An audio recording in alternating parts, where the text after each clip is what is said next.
যদি 4টা বিয়ে করতে পারে তাহলে মেয়েদেরও 4টা কেন, মেয়েরা আরো বেশি করবে, কারণ মেয়েদের এনার্জি অলওয়েজ বেশি থাকে। ছেলেরা যদি 4টা বিয়ে করতে পারে তাহলে মেয়েরা পারবে না কেন? অবশ্যই পারবে, কারণ নারী পুরুষ সমান অধিকার। আর যদি একটা কথাই চিন্তা করি তাহলে মেয়েদের চেন কোনো কাজে লাগে না, চেন খুলে মোতার অধিকার তো তাদেরও আছে। মালে আসেন, একটা চাবি দিয়া যদি 4টা তালা খোলা যায় ওটাকে বলা হয় মাস্টার কি, আর একটা তালা যদি 4টা চাবিতেই খুলে সেটাকে বলা হয় খাঙ্কি। ধরেন আপনি 4টা ইঁদুর পালেন, আপনার কাছে গর্ত আছে একটা, বাহিরে অনেক বৃষ্টি, বুঝেনি তো ওয়েদার ডিমান্ড, এখন 4টা ইঁদুরের একসাথে গর্তে ঢুকতে হবে, তখন আপনি কি করবেন? ধরলাম উপরে নিচে মিলাই আরো 2টা আছে, হ্যাঁ, তাহলে 4 নাম্বার ইঁদুরটা কই যাবো?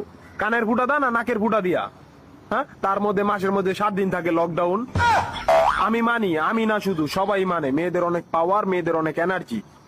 তাহলে দেশের মধ্যে ঘন ঘন লোডশেডিং হয় কেন? আমার মাথায় কোনোভাবেই ঢোকে না।